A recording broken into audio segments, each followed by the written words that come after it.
Call the meeting to order. We'll stand for the pledge.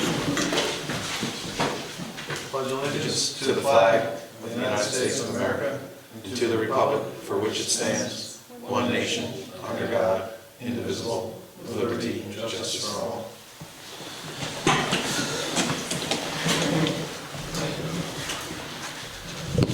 Good evening. Welcome to the November 11th, 2014 meeting of the Rhinebeck Village Board of Trustees. Before we move on to our regular business portion of the meeting tonight, I just want to take the opportunity to recognize that today is Veterans Day, and today we recognize the contribution of all of our veterans to the success of the United States, especially those that call our village and the surrounding community home. Their love of country and commitment to the American values have secured the freedom that allows us to sit here this evening. As a veteran, I'd like to extend thanks to the nation as a whole and to the members of our local community that have offered support and respect to members of the armed services, particularly during this period of prolonged war that began on September 11th, 2001. I'd like to extend a special thanks to Mrs. Bloomer and the students of the Buckley Middle School who have hosted a Veterans Day ceremony for the past 20 years or so. The ceremony took place yesterday at 9, and Mrs. Bloomer was recognized for her dedication to this event by Montgomery Post 249 of the American Legion, the Dutchess County Committee for Veterans Affairs, Dutchess County Executive Mark Molinaro, and most notably, the Chief of the Joint Chiefs of Staff, General Martin Dempsey. My last thank you is offered to the Ladies Auxiliary of Montgomery Post 429 of the American Legion, who hosted their annual Veterans Day ceremony this morning at 11:11 at the Rhinebeck Cemetery. And with that, I guess we can move on to... Wait a second. I just want to thank you for serving our country. You're welcome. I know you just stated that you're a veteran. I just want to make sure everybody realizes that he's a current veteran also and has served in Iraq. Thank you, Howie. Joel, the floor is yours. County Legislator Joel Tyner.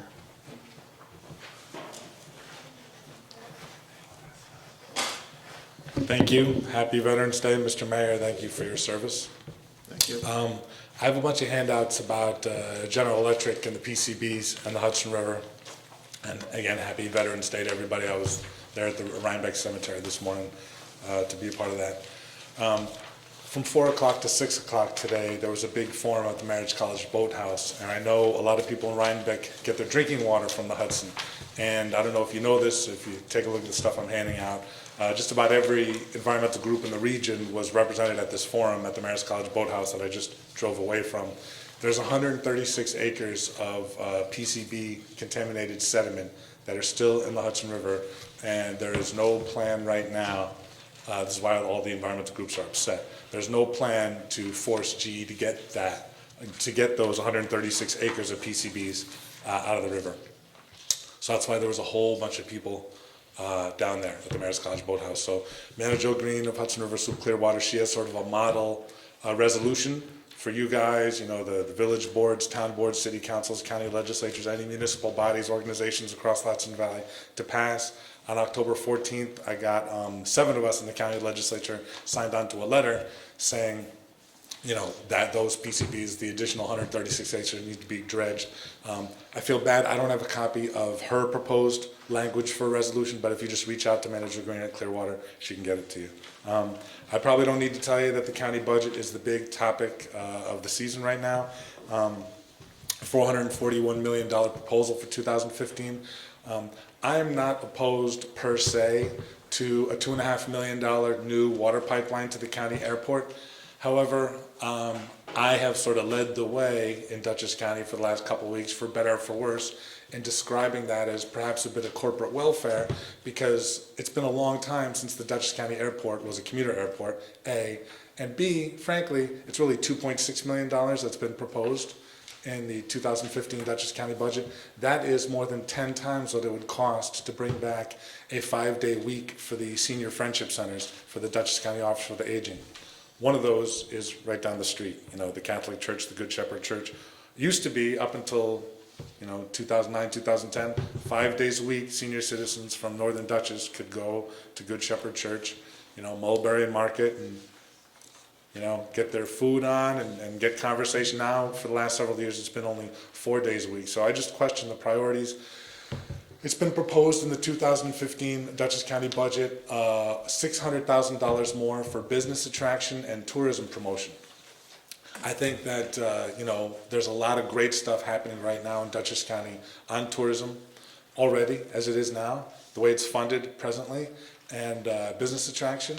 But I just got to tell you, again, when not just in Rhinebeck, when there's like 8 or 9 senior friendship centers under the Office of the Aging, why is it that some people have $600,000 extra for business attraction and tourism promotion? That is more than twice what it would take to bring back the 5-day week for the senior Office for the Aging friendship centers. I don't mean to sound like a broken record, but I've learned one thing in 11 years of doing this, that sometimes the squeaky wheel gets the grease. Case in point, and I'm asking everybody to get involved. The big annual official county budget hearing is going to be Tuesday, December 2nd, 7 p.m. It says here in the county legislative chambers, it's usually in the Bardavon, so check with me or check with them beforehand, 486-2100. But the big official, again, annual public hearing is, no matter how you feel about what I'm talking about, and there's a lot going on in the county budget. A lot that's going on, a lot that should be going on. So it's Tuesday, the 2nd of December, 7 p.m.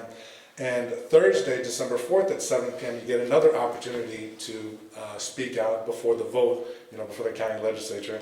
Also, I'm holding a public hearing on the county budget for Northern Dutchess residents just across the way on Tuesday, November 25th at 5:30 p.m. at Rhinebeck Town Hall. You're all invited to that. And on, Thursday, November 20th, which is, I guess, 1 week from this Thursday, you get another opportunity to speak out. That's before, I'm on the Budget, Finance, and Personnel Committee. So right before we vote on what we think the county budget should be like. So I urge you to really take advantage of those opportunities. I was talking about this a few weeks ago at the Rhinebeck Town Board meeting. Before I could get about 8 words out of my mouth, the Rhinebeck Town Supervisor, understandably and justifiably, like many municipal officials all across the county, just a wee bit frustrated, the understatement of the millennium, about $4 million being ripped away in sales tax revenue sharing, for the last couple of years. I don't think I need to tell you. And so I've been complained about that vociferously.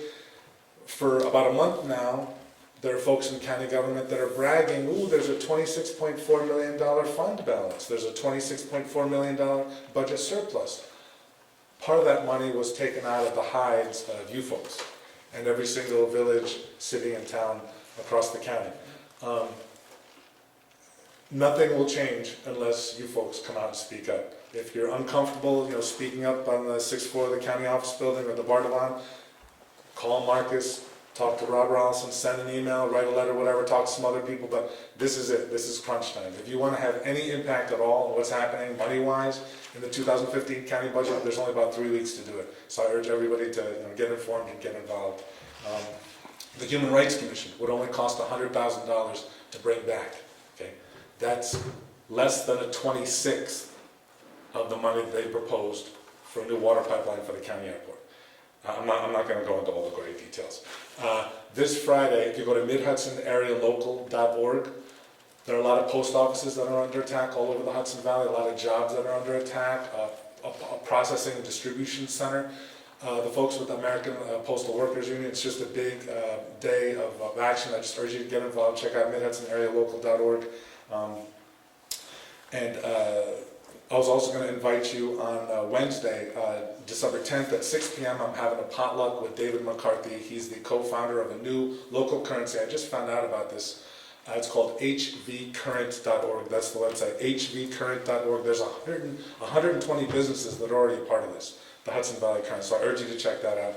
That's going to be at Town Hall Wednesday, December 10th at 6 p.m.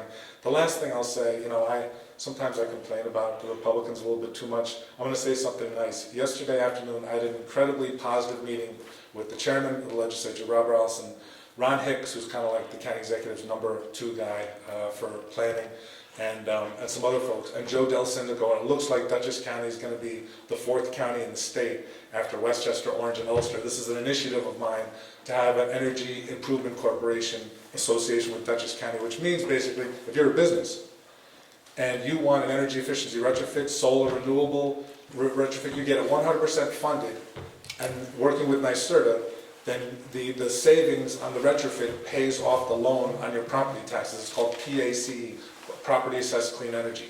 California is doing it for residential and commercial. In New York State, we're rolling it out. For commercial, it's going county by county. So sometimes then good things happen. I'll shut up on that. I got to run to Clinton. Thank you for your patience. I'm at 453-2105. That's my cell phone, 876-2488. Thank you. Thanks, Joel. Next on our agenda is the continuation of our public hearing in regards to proposed changes to the Water Department code. We had one comment, which was actually, the person thought we tightened up the time for before we charge fees. And when we told her that we went from 15 days to 25 days, and from 30 days to 60 days before we start penalizing people, she was cool. Otherwise, we have not heard any, Pat, right? That was the only one. Unless there's somebody here who wants to ask about this change. Is this for, I just have a quick question. I really just wanted to, I actually, is it 15 now? I mean, or is it, well, whatever, it doesn't matter. I mean, this is for residential and commercial? Right.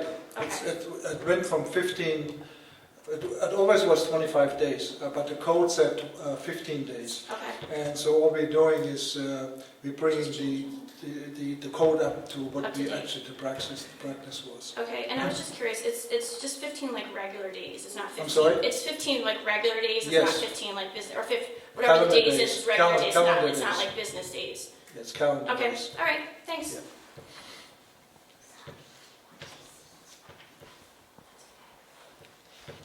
Any other questions?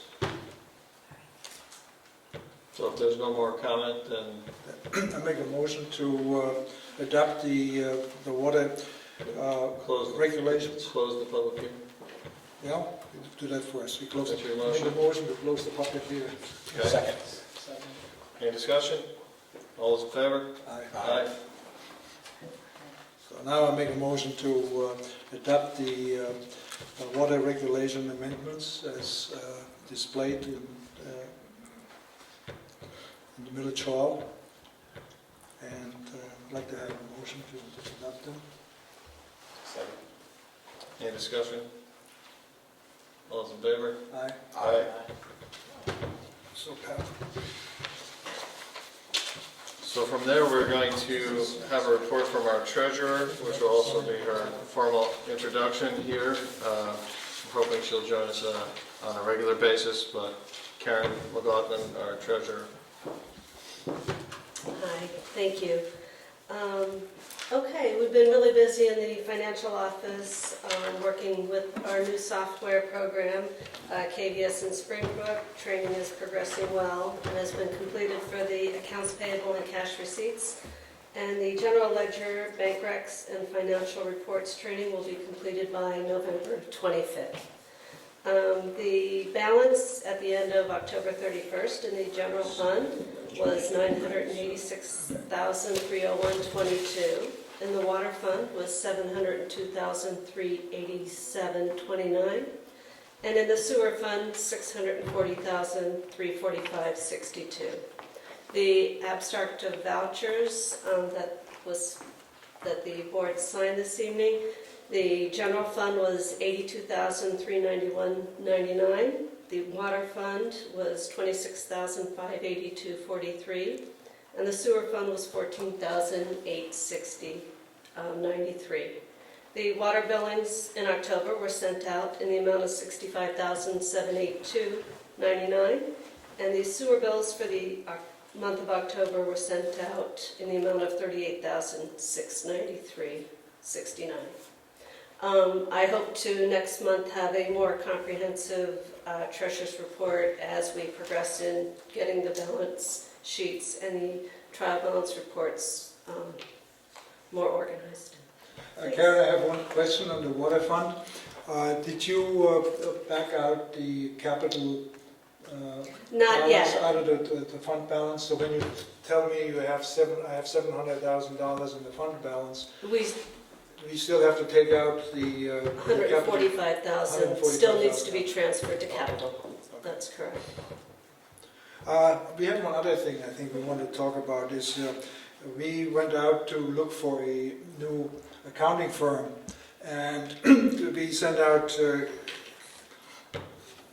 RFQs to 4 companies, 2 of which have replied with a positive answer. One of them sort of positive, said that we're not really interested, but they gave us a number which was like a factor of 2.5 more than what we paid now.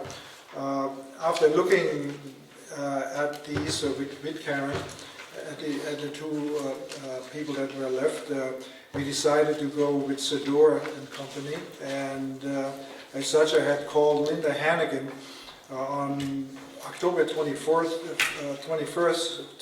already, and I told her that we were planning to engage her pending approval by the board here. I also called the second company and told them that I did not get it, and they thanked us for thinking of them and so on. So I think I want to make a motion here to take Sedora and Company as our accounting firm, and I'd like to have a second. Discussion?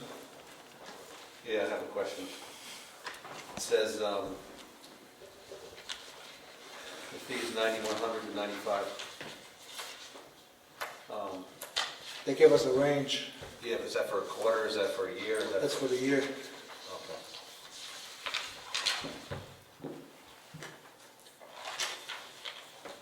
Unless there is some extraordinary things that we asked them.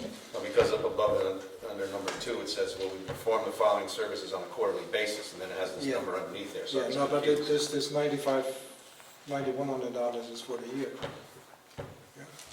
It's similar to To what we paid now. similar amount and a similar setup where they give us a estimate for the year, but it's based on time. It's hourly, billed hourly. Does this compare to, how does this compare to our current accounting firm? It's about the same. Is it the same? So you engaged, or you sent out RFQs to 4 firms? Yes. And you got 2 responses? Got 3 responses. 3 responses. 3 responses. One of them was saying, well, we don't really want to do this, but we're charging you X amount of dollars. And 2 of them were the 2 the best companies that responded in terms of dollars were within $1,000. Okay, so this is one of them. That's one of them. Sedora is one of them. The What other was one, the other one? Kishon, Stephen Kishon in Poughkeepsie. Okay, and so the other one was $1,000 more? It was $1,000 more, yeah. And for the same exact service? For the exact, as a matter of fact, they sent the exact same proposal to us, which We sent them a proposal. well, we sent, basically, but they as to came what back we- with a proposal which was almost identical. We've requested what we typically have used in the past, and that's where it came from.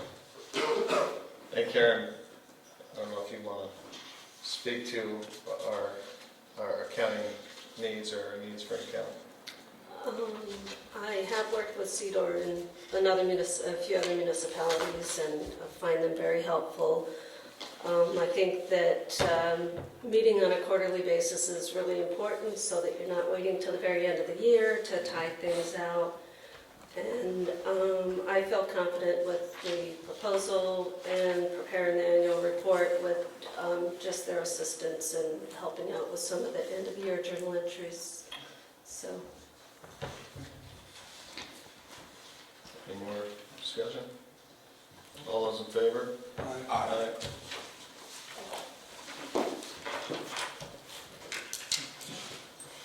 Pat, do you want to address the payroll services here? I know we have it under the treasurer's report, but I had contacted 5 different payroll companies: ADP, Staffline, Acadia, Paychecks, and Bugash and Grady. We have met with, we did an online demo with ADP. Staffline would not be able to work with us because we have 2 different unions in the municipality. Acadia we've met with, Paychecks we have met with, and Bugash and Grady, as they deal with, they partner with ADP, being that we've already met with ADP, they kind of pulled the delay. So really, we're working with obtaining, we haven't gotten the quotes yet, ADP, Acadia, and Paychecks. That's really right where we are right now. We've had demos, we've had meetings, and we have not gotten quotes yet. Okay. I want to just harken back once more to the accounting firm. I think it says here that the officer needs to sign this. I think you would be the officer. I just signed it. Will you sign it? You can pass it down to Pat. Stay ready. Okay. Can you sign this copy too? Those two copies, sure. Thank you. So on the payroll services, just to kind of expand on what Pat said, we currently use a payroll company that processes our payroll, but it requires a lot of manual input from our end. Sorry, I didn't. What's it? No, that's okay. So the reason for why we're looking, and right now we have time clocks, old school punch cards, and most of our locations, and we have a biometric time clock here. So what we'd be looking for is to roll out, biometric time clocks at all our locations, and it would all feed into one software system and cut out a lot of the manual inputs that happen here. Correct. So And biometric means Handprint or thumbprint, handprint? fingerprint or handprint. could be an eye scanner, but they don't have those. Okay, that's in the future. Yep. So I'll probably have more information and quotes by our next board meeting. Thanks, Pat. You're welcome. So from there, we'll move on to Heinz and the water department. We treated 15,425,000 gallons of water in October, which is kind of was a lot of water this month. In the water plant, we also held a pre-construction meeting with Harkins Mechanical for the installation of the pump control valves that we talked about some time ago. We wanted to do that in November, so when the high water usage time is over. Installation of the electrical parts for that project has started. We received the 3 control valves, big valves, they weigh probably about 250, 300 pounds each. The installation is to start the first week in December, and the plan is to install one after the other, and we install one, let it run for a week before we go into the second one, and so on. So we think that by the end of the year we have all 3 of them installed. As far as the water distribution system is concerned, we replaced one fire hydrant behind the village garage. We installed a 2-inch water meter in Village Hall down here, and now we can measure how much is being used here, including the fire department. We replaced all 8 old-style water meters with these new Neptune E-coded meters. Installed 116 so far. We still have about 500 or so to go. And we finished flushing of the hydrants both in Rhinecliff, the village, and Rhinebeck. I sent out an RFP with Scott here, my friend Scott, to 8 engineering firms to get support and evaluation for replacing and rebuilding sections of the aging village water distribution infrastructure.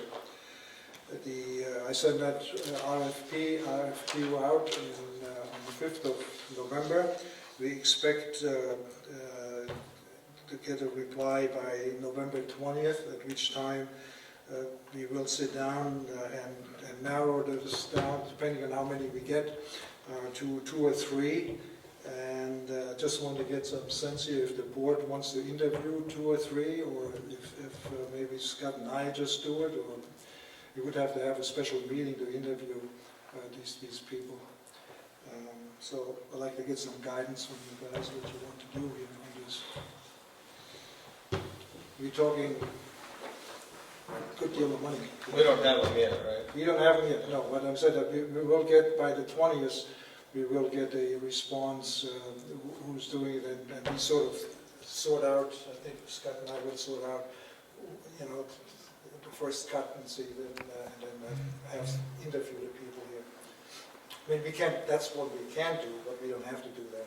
We can Well, just maybe, go on ahead. maybe you guys can, start the process and, if there's, Feedback at you. yeah, if there's a clear, Or winner per se, then maybe we can invite them to give the whole board a presentation before we make the approval. Right. And the Violet Hill storage tank, we completed the repair on the building itself. That was, we had kind of problems on the soffits and so on. Tony Fowler did all this work. One other thing here, which I hadn't talked to you about, but we have one of our trucks is a 1999 Ford 250. It has only 36,000 miles on it, and it is pretty badly corroded.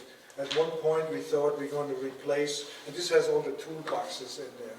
Okay, at one point, we thought we were going to replace it, but after we got the first quotes, we thought this is too much money. They wanted like $7,500 to replace it. So what we decided that we wanted to just rebuild the carriage and do some undercoating on it, which is going to be done locally for $2,500. I don't think I need approval here to do that, but we have to send it out and get it done. It's in pretty bad shape here. Okay. And this truck is mostly used when we have line breakages and so on, because we got all the tools and so on in there to do that. Lastly, Brian Alex has completed all the water plant operator training and all the tests, including the lab tests. We sent all the paperwork to the Dutchess County Health Department, and we're waiting for the approval. Pending the approval, I have to come to you and ask for the increase for them, because he's now like just a labor status. Lastly, as far as the water department is concerned, I have a request from Tony Fada for a buyout of 80 hours of accumulated vacation leave. And do we normally do that? Do we get a board to approve that? You have to approve it, it's Well, under your I contract. thought I can approve it, but I think it's in the The board should contract. approve it. The board has to approve it? But it's in the, I believe it's in the contract. It's in the contract. Yeah. We have been historically approving them. So I want to make a motion to grant a buyout of 80 hours for Tony Fada. I think he's got over 200 hours or something like that. Yeah. Discussion? I thought when it was with the highway department, he didn't have anything. Well, I gave it to him.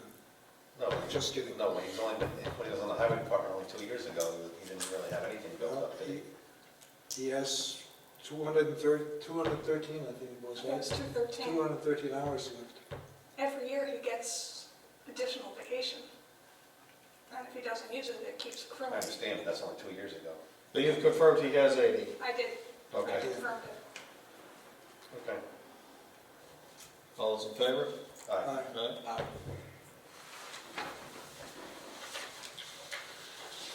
Gary, wastewater? The October report for the wastewater treatment facility, 3.4 million gallons of wastewater were treated, 36,522 gallons of sludge were processed, and 4,201 pounds of sludge were processed. And the system seems to be working.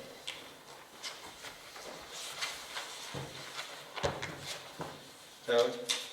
Street? Street department, I didn't know if you wanted to say anything else? No bids out or anything? Okay. Okay, Asher Road, I hope you've noticed Asher Road and part of Rockefeller has all new drainage and blacktop.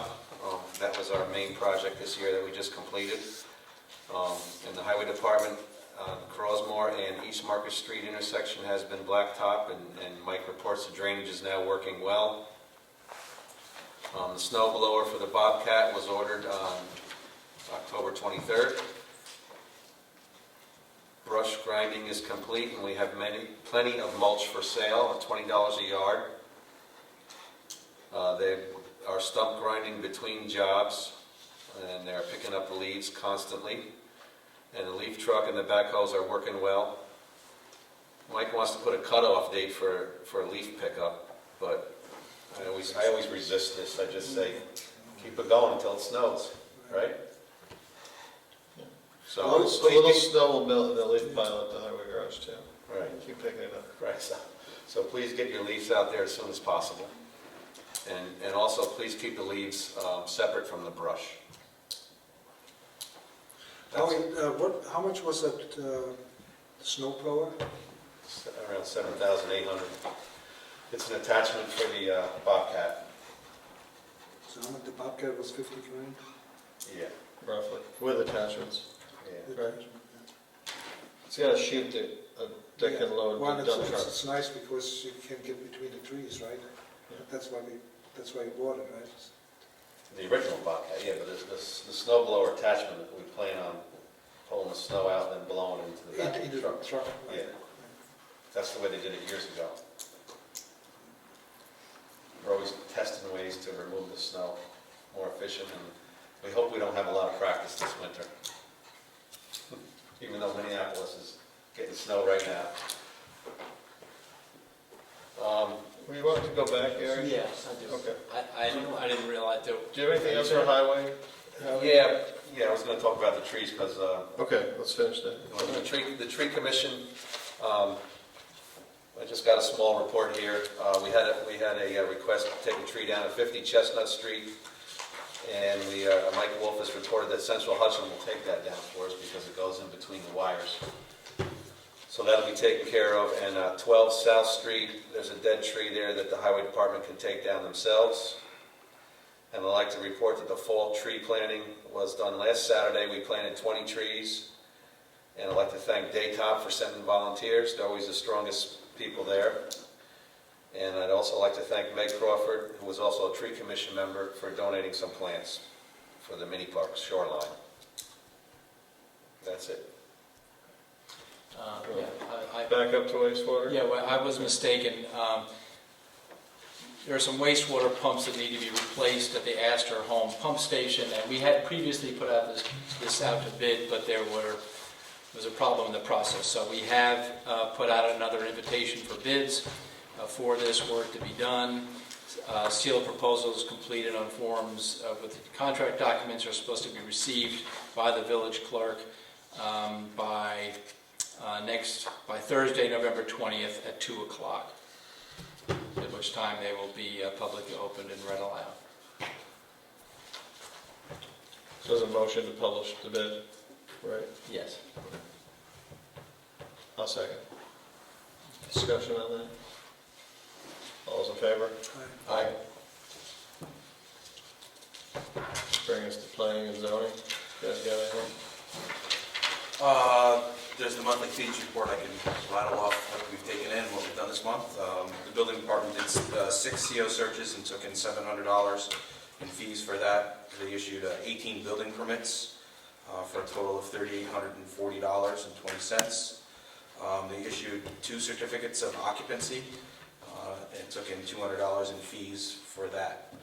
The planning board took in $225 for sign application fees, 3 of those. 3 site plan applications for $450. Special permit and site plan fees, 2 for $600, and 1 historic demolition fee for $500. That's the activity for the month of October. Did you want to address the Rhinebeck Village Place here? Do we have to, or is it? Well, if they made a request to waive the fees based on the square footage, just to have a reapproval. If the board will remember, there was an Article 78 on the approved Rhinebeck Village Place plan. Judge Pagonis found that we didn't do seeker. I haven't figured out yet how he determined that. But there's a motion re-arguing that point. There's also an appeal pending.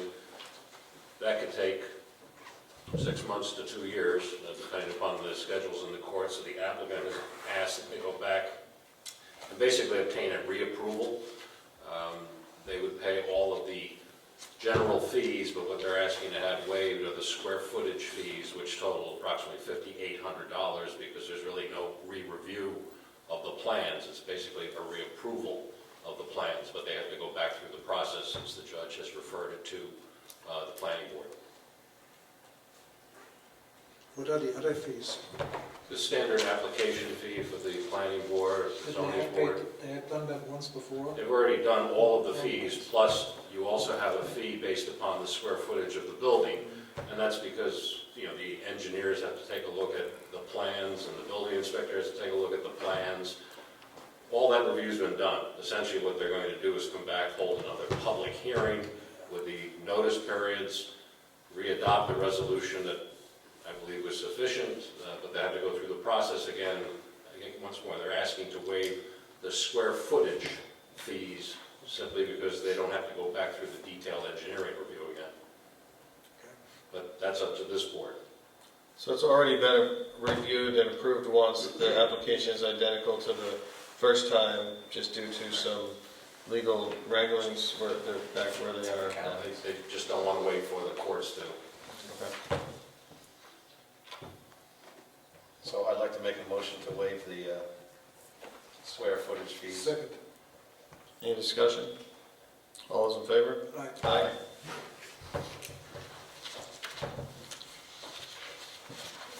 And just because we don't have another place for it, I just wanted to touch on the Knollwood Properties 2. We had a meeting, was that last week?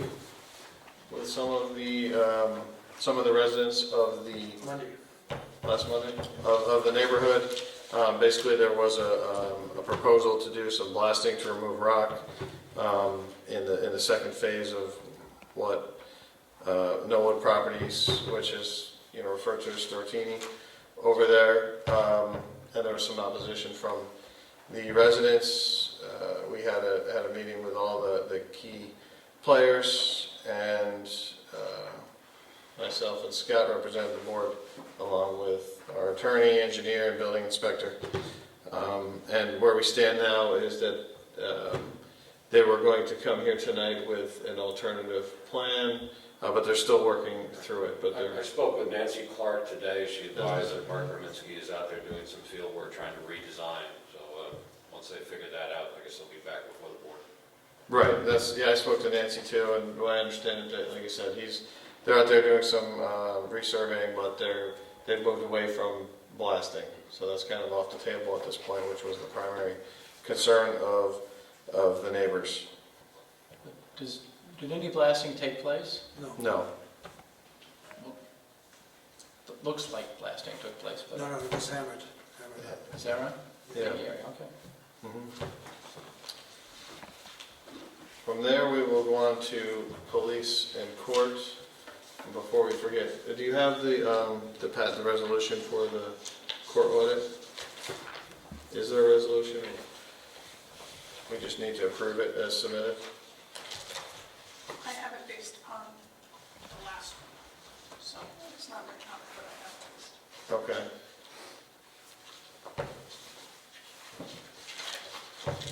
I'm just looking, is it in here?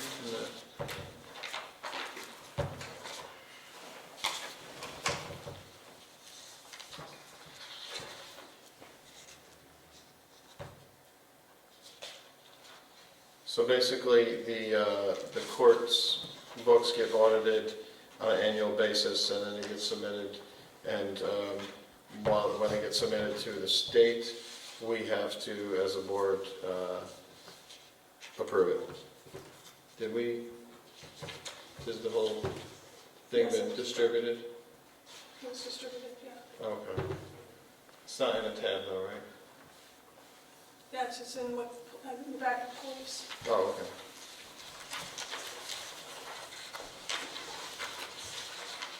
There it is. No. Do we have is there a deadline when we have to do that by? As soon as possible, the letter was dated September 24th. Okay.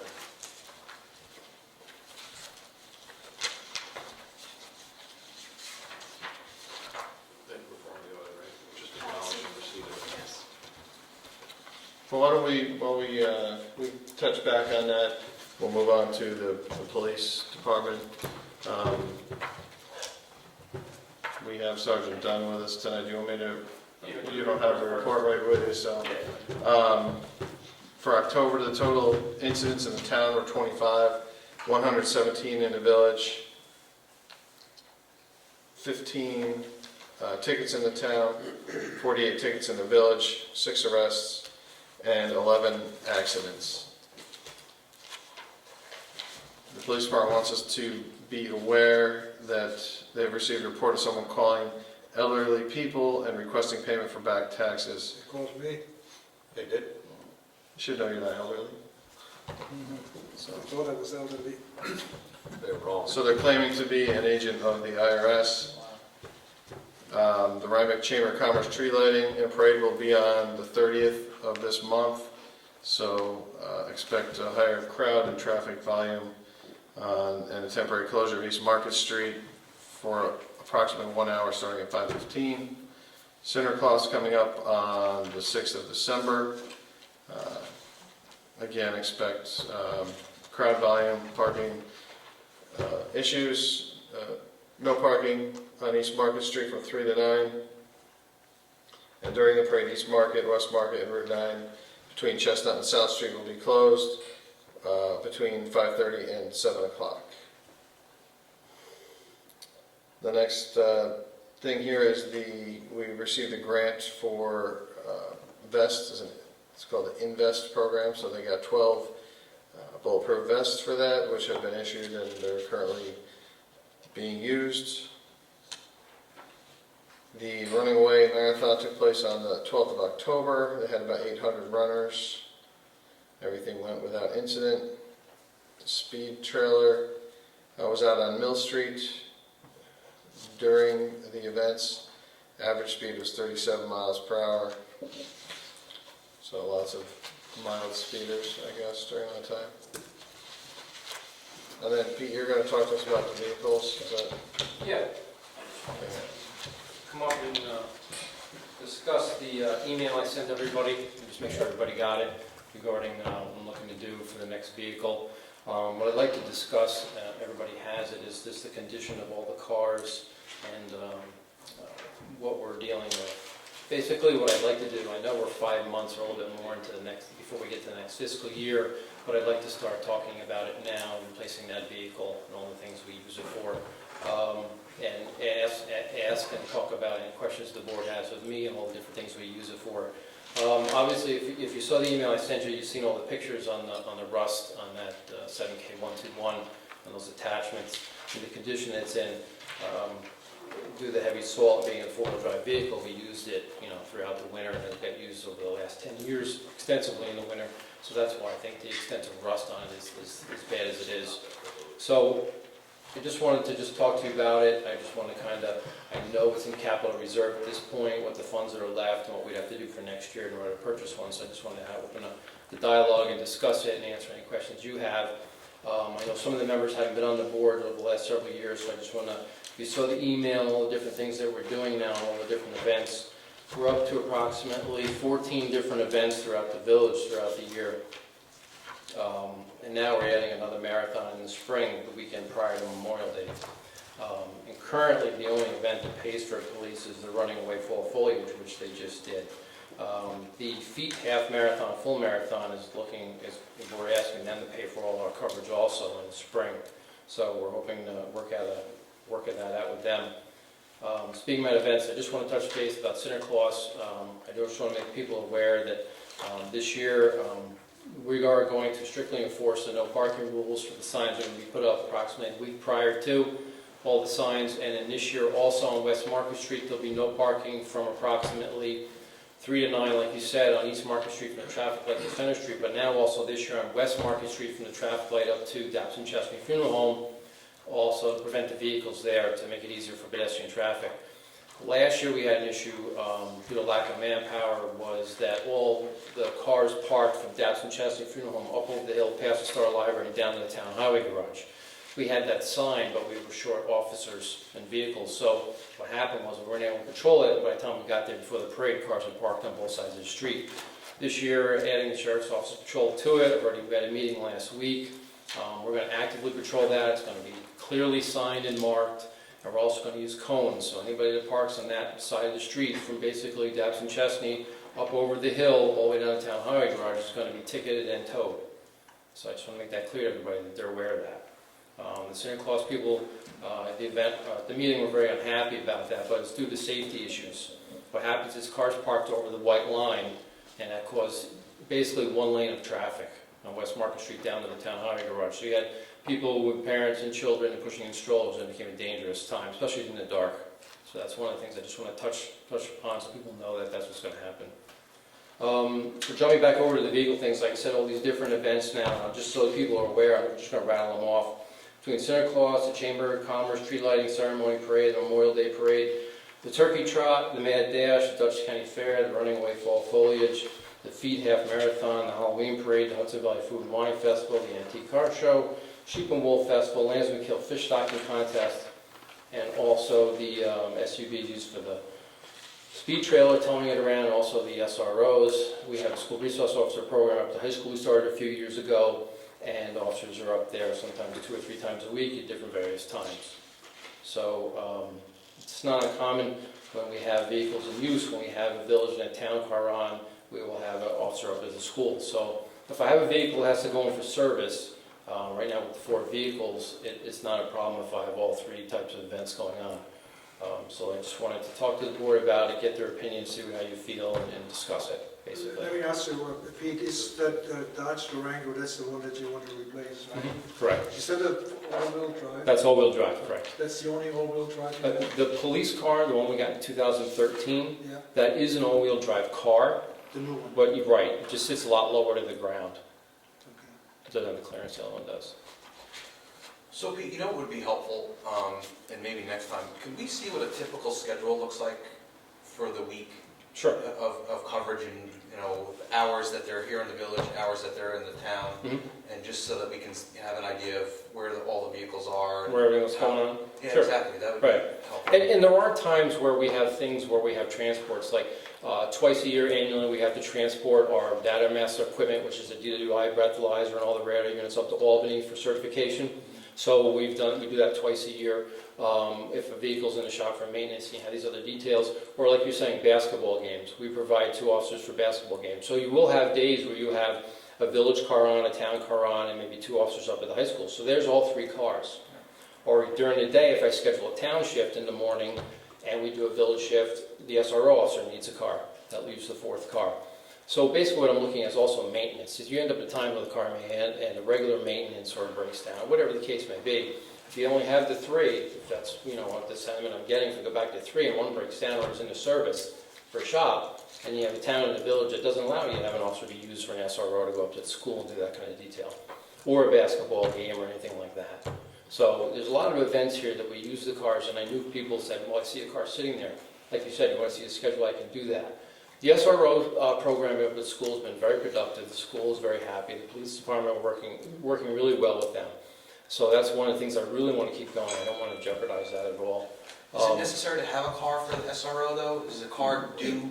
Yeah, here's the thing. There have been times where the officers had to leave the school and assist CPS, Child Protective Services, or another agency. And if the officer takes their own car up there, we're not going to have officers driving their personal vehicles to calls. And it has happened. Schools asked us to help assist them with cases. We've gone out to residences to try to find a child, and I don't expect an officer to take their personal car into that type of call. But couldn't the person that's on duty that day do that?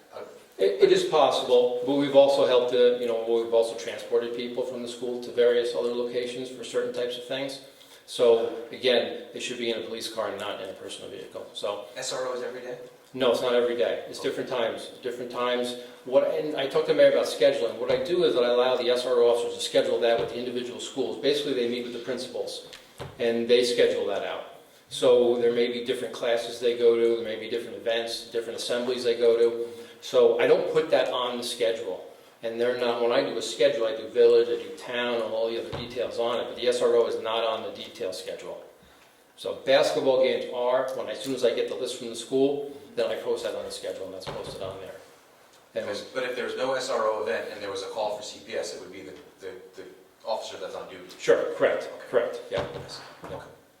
So since they're not on a schedule, could you tell us how many hours a week, Yeah, average over? it varies. I can over get the you, year you know what or I can, whatever? right, exactly. You know what I can do? I have copies of all, we do an SRO sheet for the school, and I can just make you copies and give it to Pat so you can see it. That form goes on there about what are the officers, how long they're there for, what they're doing, what schools they're in, what's going on, what type of calls they're handling. I can obviously give you that. I'll redact anything that has anything to do with the children, I'll take that off. But I can easily give you that, and I'll show you the hours and the times that they're there.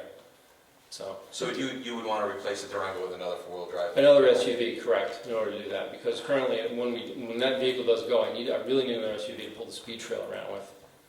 So, Does this vehicle have special suspensions and special? no, it's a police package, and now Ford is making an SUV, which is a police package. So it basically replaces that. It's the same type of vehicle, same size vehicle. The other thing is too, is that when I did the grant a few months ago, I put the state paid for all the new equipment in that car. So I have a new computer, new printer, new mounts, all that new equipment. So I have about $7,000 and change worth of brand new equipment in the old car. So what I'd like to do is just transfer that out, since the village didn't have to pay for it, is move that into the other vehicle when we get it. So, more for the events, because as these events get larger and more people come, it's more of it's just great help to us, especially for the traffic posts we have. Sticking an officer out at a barricade without a police car in certain events in the dark is not as effective as having a unit there. A marked unit that has flares and all the tools that it needs. So, and again, we have these other events like Memorial Day Parade. That was we have 4 cars. We're able to follow the parade and tail end of the parade, use the other 2 cars on the route, and still use 3 state police units.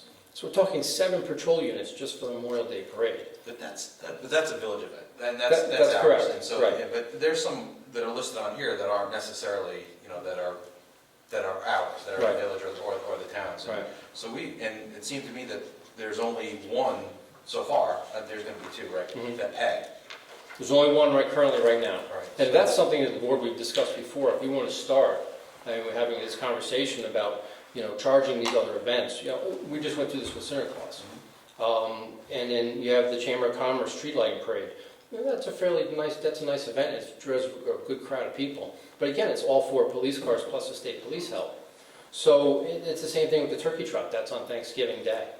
We closed down Mount Rutson Road from basically the hospital, from Montgomery Street at the hospital, all the way up to the other end of River Road. There's a big difference, though, between a chamber, Christmas tree lighting, the Memorial Day Parade, and the Sheep and Wool Festival, Right. or some of these other things. So, Sure. I think Right, and some of these events are used more patrol-wise, like as you know, the Sheep and Wool Festival, that draws about 50,000 people over a 2-day period, so that brings all the traffic issues that come with it. So what happens is we have other things set up, or we have barricades set up if the traffic has to be redirected over Parsonage Street versus Route 9, because Route 9's all backed up, that's what we use the other vehicles for. There were times when we had 4 cars out for Sheep and Wool, where I had 2 officers at the traffic light, 2 other officers directing traffic with their units over on Parsonage Street. So that's what I'm saying, was that's why the units become, you need the units. Now you also have reduced requirements from the town, right? Well, their town cut 6,000 out of patrol and 2,000 out of mileage. So they've basically knocked the patrol down to about 40,000 and change, $45,000. They left the court the same. So I have to meet with them and see how they want to modify that. Currently, right now, we're doing about 12 to 15 shifts a month for them at 6 hours at a time. So I want to see how they want to break that down. Do they want me to do less in the winter and more in the summer? Or do they want me to just spread that out over less shifts over the period of 12 months? So I need to talk to them about it. So currently, right now, the budget for them is just shy of 50. It's 45 and change. I don't have the exact number for the whole patrol. That's patrol, court, and mileage, because we charge them federal mileage rate. So the revenue to town, we generate off the town. That's our road program, same thing. So. But obviously you put more mileage on the cars for the town. Correct, and we charge them for the mileage, right, the federal rate, which is about 55 cents a mile. So we charge them for the mileage, and we charge them $50 an hour for the patrol. The school resource officer program is at $40, the contract is $40 an hour. But, based on this little inventory you gave us, there's hours and there's miles. Mhm. And what you're saying is that 1 hour of the car idling is equal to 33 miles. Right. And if we're working in the town and we're idling for an hour, do we charge them for 33 miles? No. No. Here's an example today. The mayor came in the office. We went out. We got a call. There was a delivery made to the village DPW today. Tractor trailer from Albany Teals. They're dropping off some kind of stuff for the highway guys. They're not there today because of the holiday. He went in, he drove around, he came back out, he got stuck on Route 308 and blocked Route 308 for 2.5 hours. All right, we got the call because the state police weren't available. So myself and Officer Bond are out there from approximately 12:30 to 3 o'clock. So at the end of the day, I have to fill out town sheets, change our time sheets, and charge the town for that. Because there are no other units available. Route 308, and we had to get a record from Red Oak. So for 2.5 hours, 2 guys are out there with no coverage here. So what happens if that happens in the future with a reduced budget? And you are at a point, where most of your money has been expended. Are you then, are we free to charge them more or just walk away? Or? No, I'm charging the town everything that we do for them above and beyond. All right, we're still charging them for. They're obligated to pay. We have a contract between the 2 municipalities. All right, right now we're charging them. So for today, we didn't have a town car on. We both went out there. We're charging them for the 2 officers, myself and the other officer, for all that time. So anything above and beyond I don't schedule, we still charge them for, and they're obligated to pay. Now, if they say to us at some point they want to cancel the contract, advise you as a board or a mayor and say we don't want to do that anymore, then we'll have to wait for that to happen. Currently, right now, that's not my understanding. I've been told that if we have cases, and we've been doing this for several years, that if we have calls like this, we charge them and they pay it. They pay for it. Up to the point of the agreed. Up to the correct. Now, if that runs out of money, then the town board as a whole will have to decide on what they want to do. Well, but this is kind of hard. I mean, to take the point and say sometime in the end of November or December, assuming the budget year goes from January to December, all the money's been used up, and you run against, you get the same kind of scenario that you just described on 308 or whatever, and you have a $1,000 bill or a $500 bill. Right. You go there, or you says, no, I run out of money. Well, if the town says they're not going to pay, Yeah, but they're not going to say anything to you because it is an emergency kind of a thing, right? You get the call at 3 o'clock in the afternoon. The board is not going to meet until a week or 2 weeks from that time. Well, it's easy. I'll open up a discussion with the town now. This is the beginning of the fiscal year coming up. We'll have to have that discussion now and see what happens. If they get to October, November, like you're saying, and there's no more money, and they don't want to have the patrol go out at all, we'll advise those other agencies, the state police, the sheriff's office, Dutchess County 911, and say, we're not.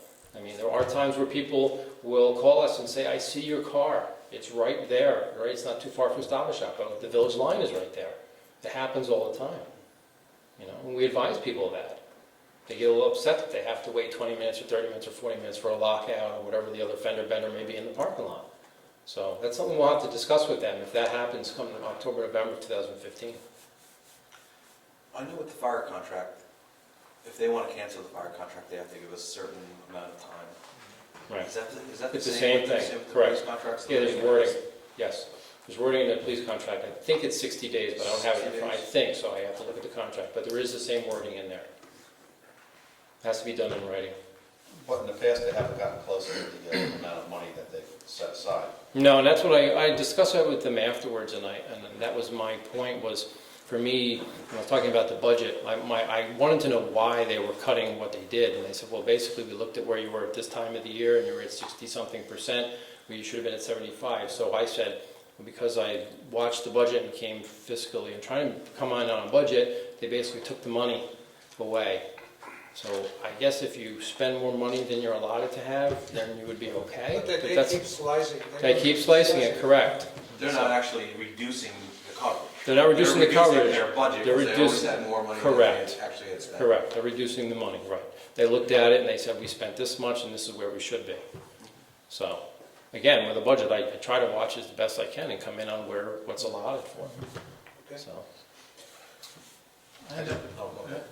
I have a question. It has nothing to do with the vehicles per se, except I've been reading a lot lately about the benefit of having officers on the streets, not in their vehicles. Right. I just was wondering if this is a conversation you have with the officers about, when possible, responding to things that are happening nearby on foot and not always taking the vehicle. Yeah, we do a foot patrol, not as much as we used to, and I'll tell you one of the reasons is because of the radio communications. Right in the business district specifically, we have a hard time reaching 911 on our portables. A portable radio has about 3 watts, and the car radio has 40 to 50 watts. So when you're out on foot patrol, and we do miss calls when we're out on foot because we don't hear the call, and it does happen. So that's one of the reasons why the officers get chained to that car is because of the radio communications, especially for 911 today. How do people in the city handle that? In New York City is a totally different radio system. What they sometimes they work with what we call 800 frequency. We're working off an older system. All right, so their system is much more high tech than what we have up here in this area. So Would it be more cost effective? it's much more expensive. Well, that's not a question. The question is it more cost effective car versus Right. high power transmitter? Yeah. What happens is it becomes to the point where you get out of the car, you walk around, and it's happened to me. They tell me that they can't hear me, on the portable radio. They say, you're unreadable, you need to go back to the car. That's after you're out at the call. So that becomes a little frustrating with the whole communication part of it. So, Well, I mean, safety first. yeah, that's what it's about. But I just feel it's really good for a community, I think, when people have more contact with the police, Right. other than when they're doing something wrong. Sure. I think it's, No, I agree with you. I do. In the summer months we try to do more, walking around and moving around and talking to all the people. So. I have a question on the 1 hour of running equals 33 miles of wear on the engine. Is Right. that an industry standard? That's an industry standard yes, that's correct. That's used throughout the country. So basically what they do is in the newer cars, like I said, those ones that I gave you, basically on the odometer now, you push the button, you have your set A, B, and then you have your total mileage, you push the button, it gives you total hours. So you have total hours on the actual engine running. So driving versus idling, you're driving, it's still getting added up on the computer on the car. So as an industry standard, at 33 miles. Pollutes more too. Hmm? Pollutes more. So there's a gauge here that tells you when you're sitting there and the engine's running? Right, your odometer button? Yeah. That's what it is. You push through the different cycles. There's one that tells you hours on the engine. Just like a tractor or a piece of heavy equipment. Just like a lawnmower that has an hour meter on it.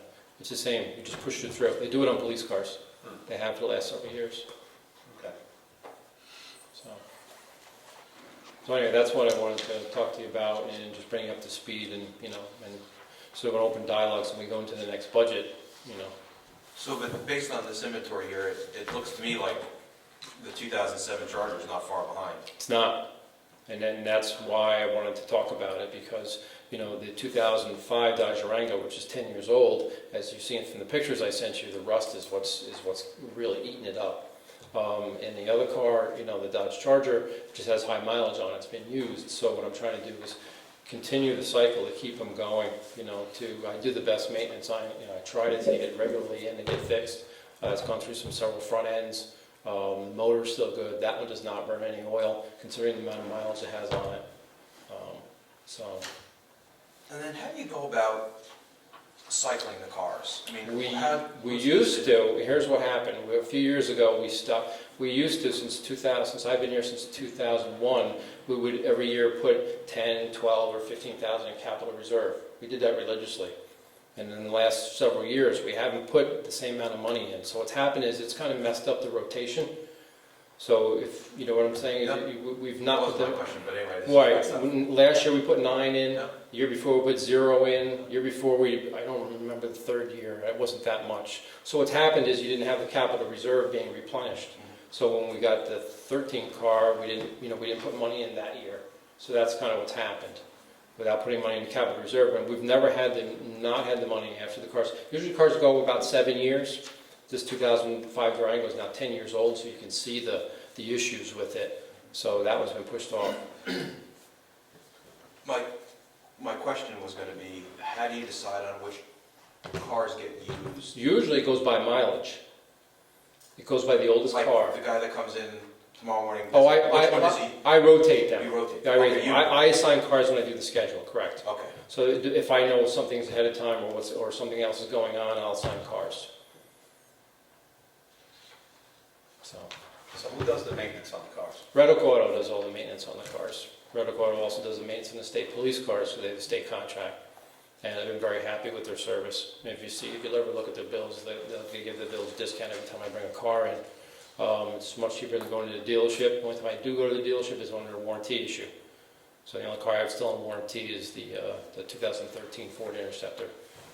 So I've been very happy with them. They've done good work by us, so.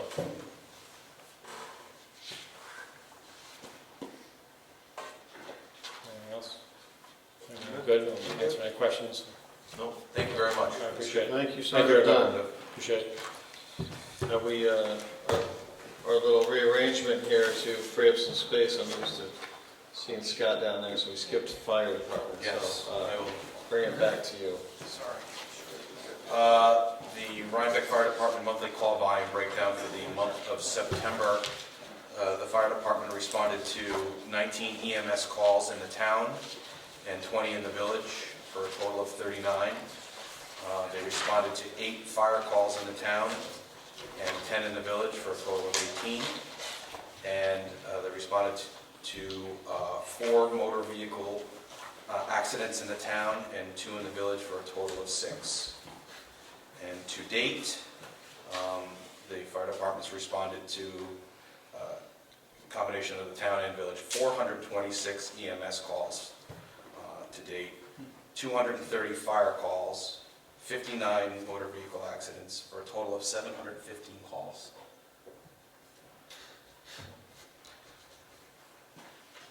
And that's that. No new members this month? No new members. How does this compare to the previous month, previous year, same month? Well, we don't have the breakdown. We were at No, for- 801 last year, I believe it was. What was that? There was 801 total for last year, so. Total? Total, yeah. So we're 3 months short of, Well, the fire department year runs November 1 to October 31, so that So this- should be a final for the year. Yeah. Was it 750, was it? yeah, maybe maybe next month will be the final. Is that why they have? Oh, October is blank on that, so maybe. Yeah, that's because that was Yeah. to September, so maybe Okay. next month will be the, I could be wrong. Maybe we missed it, yeah. We'll talk to Kevin. That's, Karen, you don't have to stick here all night if you want. Thank you. You're welcome to. Yeah, right. Thank you for your report, though. Thank you.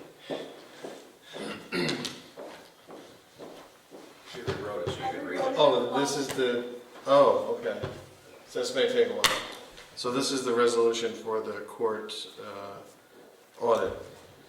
Whereas the Board of Trustees of the Village of Rhinebeck has received and reviewed the 2013 audit of the Village of Rhinebeck Justice Court, and do hereby authorize the village clerk to forward same to the New York State Office of the Court Administrator, together with copy of this resolution. Second. Discussion. All those in favor? Aye. Done. Thank you. Moving on to our special request section. We have a request from the Chamber of Commerce to hold their tree lighting and parade on Sunday, November 30th, from 3 to 6 p.m. That's the total time, but the parade starts at 3:30. Should be about a half hour. What's that? Parade starts at 5:30. I missed. I hope it doesn't start at 3:30. I think the application says 5 to 6 p.m. Peak attendance. Hours of event start time? Well, it says 3 to 6 p.m. for the whole thing. We'll go with that. All right. The breakdown is, I guess, not that great. Making me nervous.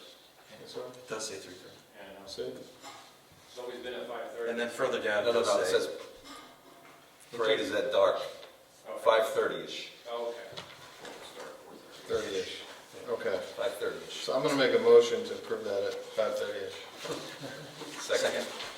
Discussion? All's in favor? Aye. The next one is the request for change of name of Springbrook Ave, is that what it's called now? Springbrook Park? Has this gone through the planning board? Do they have a say in this thing? Yeah, is this the road that goes up to Route 9? No, it This is goes, just this, so it goes Springbrook back goes down. to and where then the there's medical this- offices and the Primrose School All right. are now. I mean, the question is, are there, I talked to one Yes. party that has an office there, and they were not notified, they'd have to change, they'd have a new address? Yeah, Correct. new letters, heads and everything, right? Yeah. Correct. Um, Right. Is this discussion time or?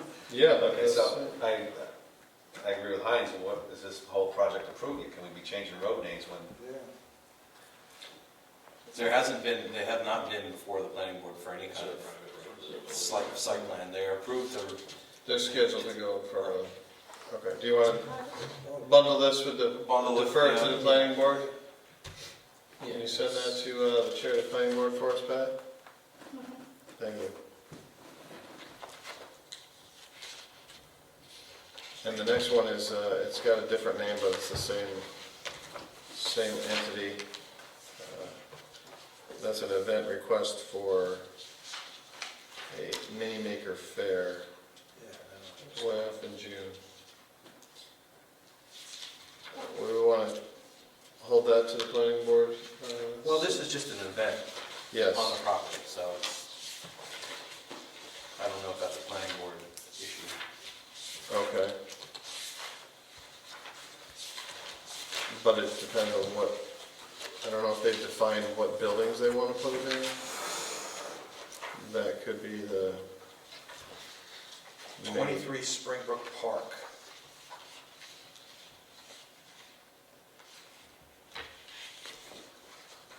So that's the medical office buildings that are down alongside of the bank. That's in Thursday. Yeah. And some of them are still medical offices. Yeah. Yeah. Do we want to, I don't see in here a clarification of exactly which, because it says they're expecting 1,000 people. So right now they only have a small, I don't know where they would all park. right, so, I don't quite understand what they're doing. yeah. You know what, and I guess we'd have to figure out who the property owner is that they're planning this.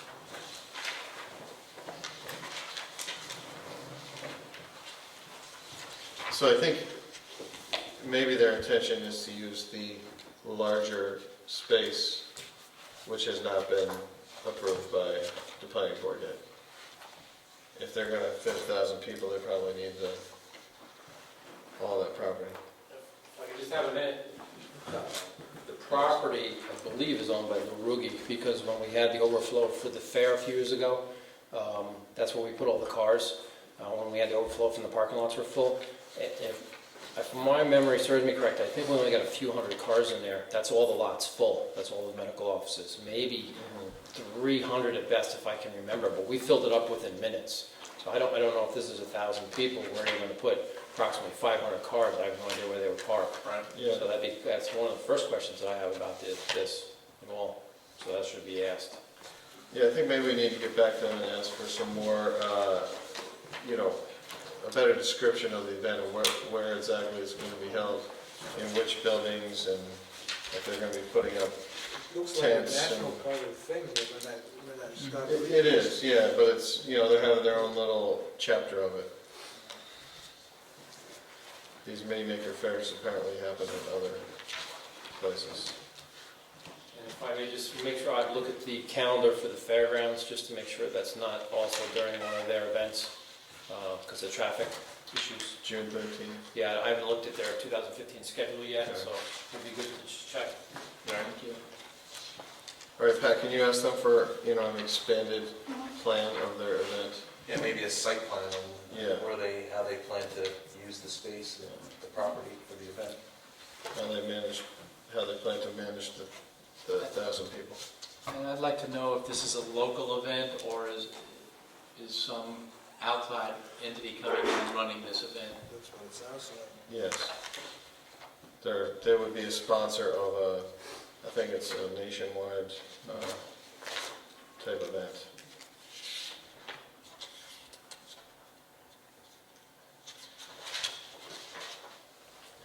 Yeah, they have combined attendance of 540,000 across the country. Do we have parking for 540,000? Yeah. Fairgrounds. We're gonna park across the street. No. I think we're All getting right. a new car for that. That's right. Let's get a school bus.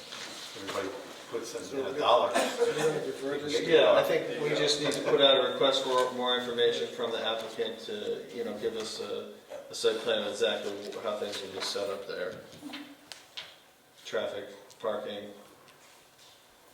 So I had heard something informally about a big tent. Oh, is that right? It's not in the application, but I heard that. So. The next one is request from the Garden Club, which we have talked about in the past. It's would be a stake in the ground to identify the Garden Club as the group that maintains the Doughboy Park over there.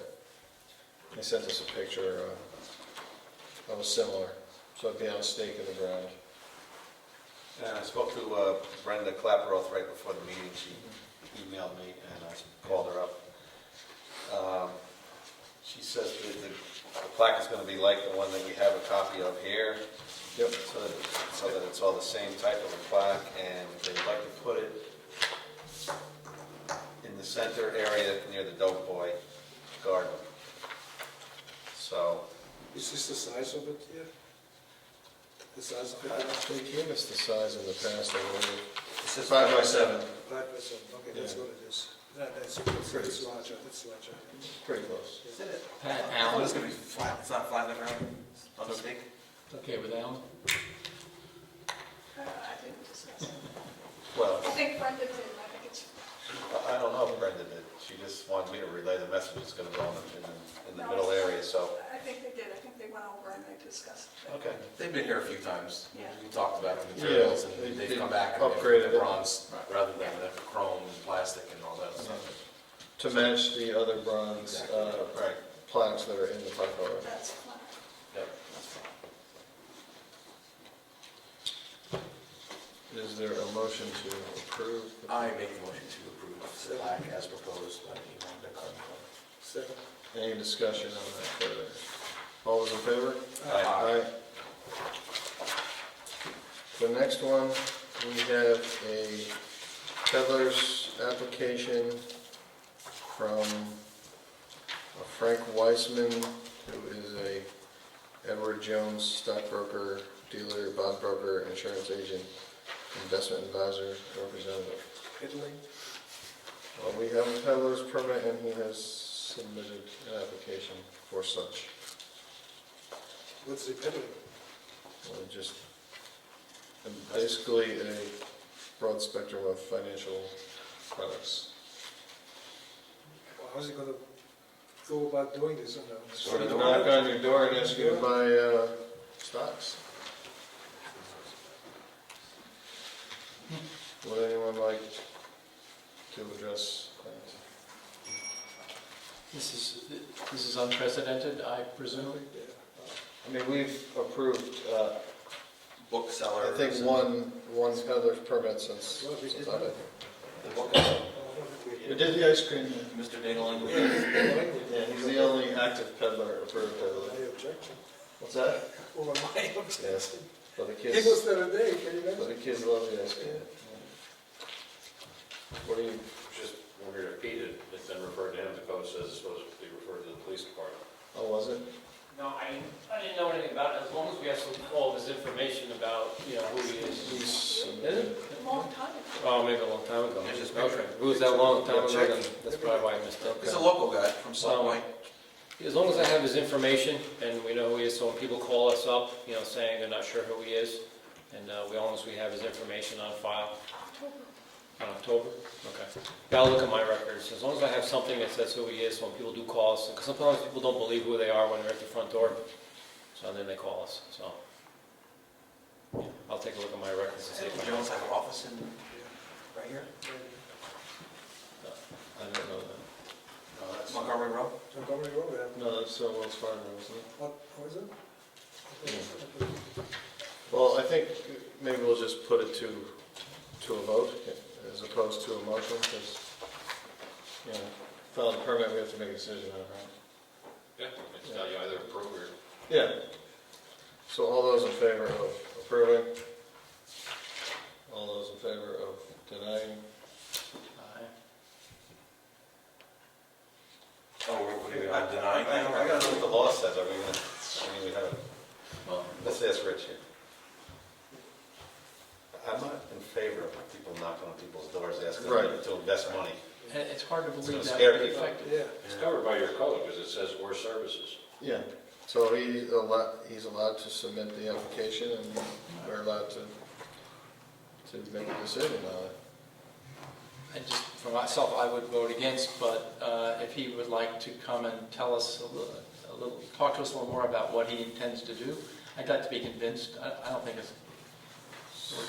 that's a way to sell what he sells, but if he can convince me, So we have I know. a no. No. There you go. Is it 4 or 5? We'll leave it at 4. You want a 5? No. Unanimous. Unanimous. The next one is Patrick Sandifer for filming. Do you want to? Yeah, I do.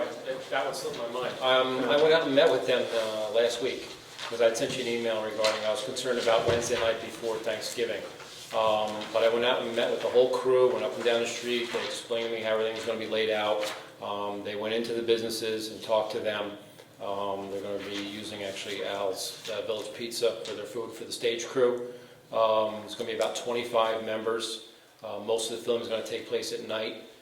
Most of the stores will be closed after 5 on Thanksgiving Eve anyways. So I was happy with it. They do want to have an officer for the 5-hour period, which they are going to pay for, and reimburse the village for the officer in the car. So I was okay with it. I met with the crew. They were very good. The only thing that has to be done is for short periods of time, they'll hold traffic briefly while they're shooting right in front of about Hummingbird Jewelers.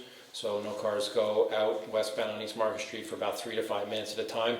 If they don't get it the first take, they'll do it again. So just be short periods of time where traffic would be held up. And that'd be later at night, somewhere after 8:30, somewhere between 8:30 and 10 is when the filming will take place. So I'm okay with it if you're okay with it. I went out and met with them, so.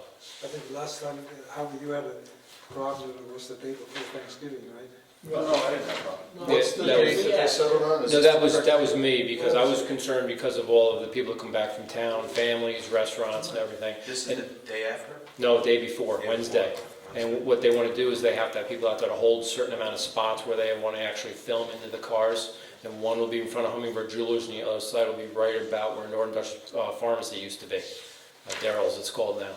So that's where they're going to be filming. So they have to hold those spots. And I was concerned with people going, frequenting, being told that they can't park there. So basically they're going to hold up about 20 feet on either side of the street for the filming on both sides. So When is it, from when to when? it starts in the late afternoon and goes right about to about 11 o'clock at night. So they're also going to be shooting out in the town down at the Mill Road Cemetery. They're going to be doing some shots down there. And then Is this the corrected date that's on here? I see one's. September 26th, So I that's the believe. correct date now? Yes, yeah, Wednesday, yes, Wednesday night. So So, we have to have the highway department block off some spaces? no, they're going to take care of that themselves. They're going to have their own people do that. Okay. And they've already met with the store owners. They've made sure I was there when they went in and talked to those people. And what they do in New York City is they actually go in and they pay them for basically a certain amount of time in front of their business if they're open. So this is kind of a reimbursement in case they feel if they lose any business. So they've already worked that out with the people that are there, the stores they're going to be filming in front of. So. What is this film for, do you know? It's from Germany. It's a film. They love the scenery here in the village of Rhinebeck. They filmed here before, and they've had a lot of good, a lot of people like it, so they would just want to come back. I'm not going to be blocking the sidewalks. I made sure that, they showed me how the crews are going to be set up with the cameras, so that the sidewalks will still be open to the general public. You want to be extras? Okay, can we make extra money? If you want to walk by while they're filming, They're not preventing pedestrians from walking through their scene, so they're just trying to get the, they also want to know if all the Christmas lights would be up, and I forgot to ask if they would be all up and running by then. I believe they will be, okay, they will be all. Because they were asking about that for the filming, they Well, like the the official lights. lighting is that Sunday, the 30th, but they are up. Okay, Or, they were they're not asking me, quite connected yet, but they're up, yeah. I forgot to ask. Yeah, I'll call Okay. tomorrow. Okay, so, thanks, thank you. So do we have a motion regarding to approve? I'll make a motion to approve. Second. Any further discussion? All those in favor? Aye. Next one is a request from Santa Claus to use this room on the 6th for the branch making. The hours aren't on here, but it's pretty much the whole day, right? Yeah. Oh, maybe they are over here. 12 to 4. No. They would need access on the Friday. 5 to 8 9. a.m. to 7 p.m. Which, yeah, there's a bunch of stuff on there. 5, Yeah. 6, and 7. That's the confusion with our application. There's like peak time, setup time, breakdown time. Basically, it's the entire day, 8 a.m. to 7 p.m. right here. They need a couple hours to set up. Oh, it is. Yeah. So I'll make a motion to approve the use of this room by Santa Claus. Second. Discussion? Yeah, well, it says Friday, they need setup time 5 PM to 9 PM. Somebody gonna be here in the village to lock up, or? That's gonna be given there. I will not. With that, Well, it says Friday, they, Friday, December. Right, they need to have I can do access that. Friday evening to set up. I'll do it. They go To coordinate with me. Rents. And then take everything away on Sunday. Principal church. yeah, then, Okay. does the fire department, do we have to ask them, or, because in the past, we No, talked we'll to put it them? on the schedule. Yeah.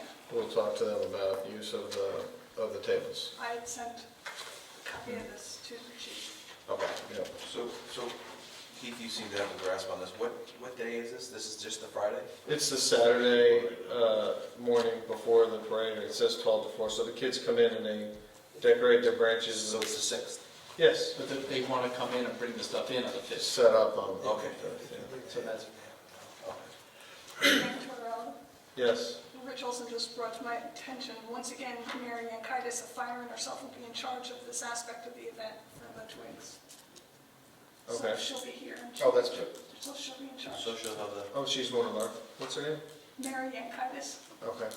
she's one of our firemen, she'll be here during the day. Oh, okay.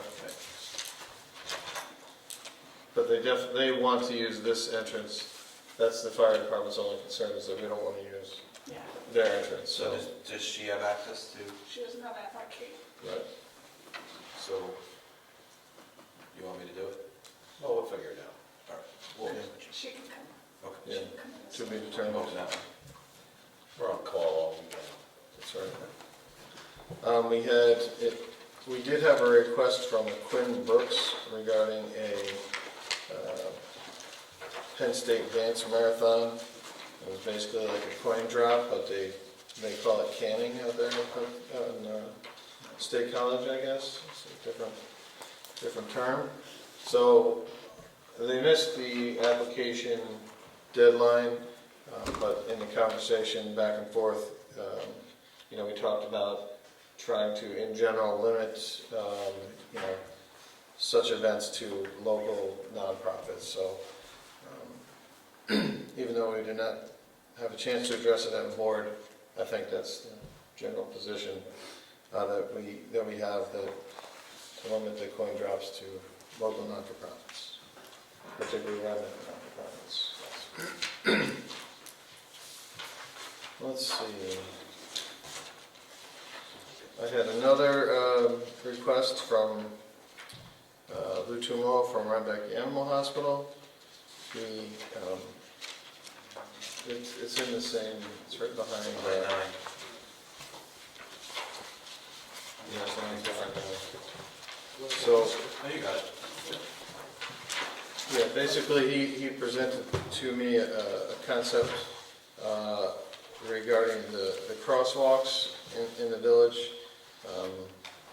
He's closest to the one in front of Terrapin and had, noticed some potentially dangerous situations there, and he brought forth a concept that is used in a similar village in Idaho where one of his sons lives that has been apparently deployed successfully, which is, they have these like highway flags, so they would have a pole, a bracket mounted on either side of the crosswalk, and there would be a number of these flags on either side. So you grab a flag, you walk across the street, deposit the flag, and back and forth. So potentially avoid pedestrian accidents in the crosswalk. So in the conversation, he had offered to have the brackets fabricated that would hold the flags and supply the flags for a pilot project there in front of Terrapin. So somebody got killed in that place, but that was early in the morning hours, a few years ago. Yeah, that's before the crosswalk was Before there. the crosswalk was Yeah, opened, roughly in that area. Yes. So, Pete, Are you? I saw you waving your finger. I don't know. Did you want to make a comment? this is what happens when you come to a meeting. Pete. No, I haven't got a chance to check with DOT yet, because normally in the vehicle and traffic law, anybody has a flag of that style is directing traffic. I just want to make sure that there's no other guidelines. I don't know of any, but if you disobey a traffic control person, a flagman, a policeman, there's a section of B&T for it to be written up for that. I don't know if New York State, I don't know personally of anywhere in New York State that they use this, so I'd like to check with DOT first before you go with, approving anything, just to make sure that on the state level that that's okay. I don't know of any vehicle and traffic law that prohibits it, but if you pretend you're somebody, if somebody's playing a joke and uses this thing and then goes out there and starts directing, then they cause an accident, stick the thing in the thing and run off, that may become an issue. I'm just throwing that out there Or other nefarious. or other things with it, they end up in places they shouldn't. So I like to check with DOT, because again, and run that by them. I just don't know of anywhere in the state that uses this. I understand it, but I don't know of anybody in this area that uses it. I understand the reasoning behind it. I'm not so sure that I agree with the flags. But let me ask you this though. When it comes to the crosswalk, I think the issue is that not a lot of people are used to them. Right. I think they're fairly new, and people are getting used to them being there, and even some people that are traveling through the village for the first time. Do we have the proper notification in place prior to those crosswalks? Yes, So there's signs that say the signs crosswalk are, ahead? yes, the sign's there. Also the sign in the middle of the crosswalk just prior to it is there. The signage is all done properly. What is the people of the state of New York, when that person, and here's the thing, you've seen it, I've seen it, the person stands on the curb and expects the car to stop.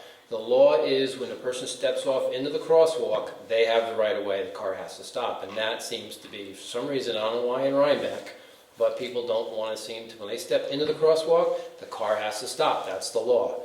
If they fail, then we write them a ticket. We have done that now. I'm trying to do it more. The problem is it's hard to turn around on those types of people because how tight it is through the area here. So we're trying to actively enforce that a little more. Same thing, there's also sections in there for parking within the crosswalk, on top of it, and also within 20 feet of it. So we're also enforcing that under the parking sections. So we're writing those tickets actively. The people, for some reason in New York, if you go to other areas, Massachusetts for example, people know to stop. When a person steps off in the crosswalk, the car has to stop. So that's the law. So trying to educate. We should maybe make it, like Gary was saying before, we have officers on foot or, working as a team, maybe together doing a better job of that. Maybe Sure. that alone would. I could do it. When the first crosswalks went in, we did that. Right off the bat, it was the beginning of the year, and we started that actively just to give people a heads up and say, hey, here's the deal. We did that. We could do it again. I have no problem. I'll gladly do it again. We mostly get most of the problems are in front of Samuel's, also the bread alone, and most of the people say, I'm just running to get my coffee, I'm running to get my bagel. It's the same thing. They put the flashers on. And even though the sign doesn't say standing, that's the way the vehicle and traffic, there's no parking or standing. Even though it says no parking, the law is no parking or standing. So whether the flashers are on, the car's running, and somebody else is in the, behind the wheel, you can't do either or. You can't be parked on it or within it. So. No, I'd like to see ticket people that are not honoring people in the crosswalk. In the crosswalk, sure, yeah. Like I said, the only problem is we do have is trying to get turned around, because usually it happens in the opposite direction, so that creates a problem, just trying to get turned around and get to the vehicle before it gets far enough Well, that's what away. I'm saying, working as a team. If Yeah. you had two officers, Right. one guy is monitoring and one guy's up Yeah. there. Could even do it on a bike. You could Yeah. have one on the bike patrol, calling out the car, and then the car waiting down the street. We could do that also. I've received a number of complaints and concerns about, A, the safety of pedestrians in the crosswalk, and B, pedestrians that are not using the crosswalk, and so, we've talked about it, about We do that potentially in the also. spring, putting out like a public announcement, and then having, a period of, A few weeks just advising people, and then after that, then we would issue on the tickets. busier weekends, having a couple foot patrols out there, kind of getting people used to the fact that, it will be enforced. And on you're asking about the signage, we did this summer correct all of the signs when the two new ones went in. So as you enter, before you get to any of the crosswalks, there's the white sign that says state law yield to pedestrians, and then on top of, or just prior to the crosswalk, there's that neon greenish type sign with the arrow pointing down right on the crosswalk, and they're all in place appropriately now. Are trees trimmed enough now where we can see all those and just? Well, we can always look at that, but we did trim some trees there across from Terrapin. Took a tree down. That was causing some sidewalk damage, but it was also blocking the sign. And those in-road signs we have a special permit from DOT to have those. Those are not mandatory. We have to request to put them out there. The one that was hit on West Market Street a few weeks ago, we completed the accident report, a car hit it and pretty much destroyed it. So hopefully I gave paperwork to Chrissy the other day to get the claim. I started the claim with the insurance to get the money reimbursement to the village for the sign. It's approximately just shy of $200 for each one of those. So we're looking to get that one replaced. That one's pretty beat up from the accident that the person ran over it, so. We keep a few of those in kind of We in do. stock. We do. Yep. Yeah. We had sturdier ones at one time, which would cause more damage to the car, so I don't know. We gave the people 30 days. They didn't come forward. We addressed it, and we said if you didn't, we'd file the accident report. They didn't come forward, so we filed the accident report. So now it has to go through the insurance to get the reimbursement for the sign. So, Yeah, the plastic ones can kind of pop back into shape sometimes, whereas the metal ones just get Yeah. mangled. my plastic one took a pretty good beating, so. So we defer, wait for Pete's assessment of the Yeah. gallery. So we'll wait for, So, down there. Pete, you're gonna check with the DOT for us and see. Yeah, I'll check with this is- DOT and get back to you Okay. before you decide on anything. Okay. I'll find out. Okay.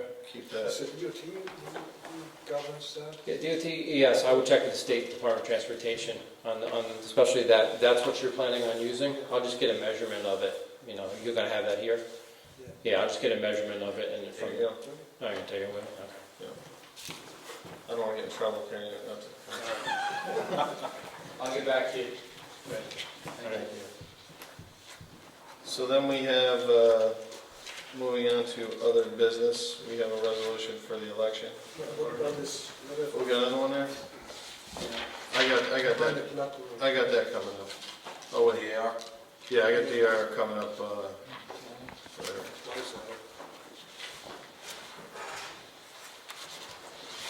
Okay. So we have a resolution for the village election in March of 2015, which I will read.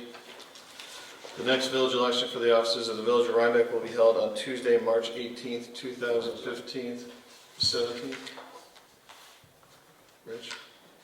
Do we have the date right? You have to move it to the 18th, which is Wednesday. Oh, Wednesday, March 18th, 2015. Is that correct? Why do we have to do that? St. Patrick's Day. But- Don't ask me why, they wrote it in the law. Oh, yeah? Oh, it's a law, okay. Okay. We're having a village meeting on Veterans Day. Well, that's different. St. Simple. We don't want people voting on St. Patrick's Day, really. Okay. Okay, let's have a do-over. So the next village election for the offices of the Village of Rhinebeck will be held on Wednesday, March 18th, 2015. and that the village board of trustees must designate by resolution and publish the offices which are to be filled in each election district and terms thereof. Now therefore be resolved that the board of trustees designates the following offices as vacant at the end of the current official year to be filled at the village election to be held Wednesday, March 19th. 18th. Sorry. Killing me. March 18th, 2015 for the following terms. Trustee, a 1-year term starting the first Monday in April 2015 through noon of the first Monday in April 2016. Trustee for a 2-year term, first Monday in April 2015 through noon of the first Monday in April 2017. Another trustee, 2-year term, first Monday in April 2015 through noon of the first Monday in April 2017. And a mayor, 2-year term, first Monday in April 2015 through noon of the first Monday in April 2017. The village clerk is hereby directed to publish this resolution in full in the Daily Freeman and Poughkeepsie Journal. That's my motion. We need a second on that, right? Second. All those in favor? Aye. I have a question. Yes. What does it take to change the length of office holder? Yeah, from say from 2 to 3 or Have to be 4? put up, and I have to get the specifics, but I believe you have to put it up for a referendum. You have to have it on a ballot to change the terms over 4 years. Because, it takes about a year to learn the job, and then you work on something and you get it, and the term is over, and you have to start running for election again. The town, I think, has it 4 years for a councilman. If you want, I can go through and just give you the outline of what Is it that is, something but that it's we want to procedure. look into, or? Well, and also some villages have changed to election happening in November. I think that Millbrook did that. To save Yeah, it's money. not all villages in the spring. Right. I know that from, Just to save money to have elections when another election's going on. A lot of villages have the county run their election, where we still run ours. So if they have it in November, the county runs that, so it'll be the county running that. because they already have everything set up. Whereas here, the village clerk is in charge of all of it. And we have to get all the election inspectors, we have the county in charge of it. And that would be the cost. But we still have to pay for the machines anyway, so But not if we were just on the ballot in the, there would be some expense of that, and it would be. If you want, I can look into it, but. Sure. all right? So, is that something we want to look into it, or maybe wait till after the election? Or- Well, I think if we were going to try to get it on this ballot, Oh, that wouldn't happen this year, I don't think. it would have to be by next week. I'll send you the note, I mean, just quickly looking through here, it says about the resolution on local law, just, that's can't be done within 30 days of the general village election, so. Oh. But I want to just double check the So it updates could on be it. done in the spring. The question though is, is that something we would want to do? I guess we'd have to, talk more about it, get the pulse of the community. I would agree with you. I mean, just when you finally get your feet under you, it seems like you're rerunning. I understand certain projects take, like the water department projects and stuff, take some time to get moving, and then the next thing you know, you could be out of office. So I understand where you're coming from.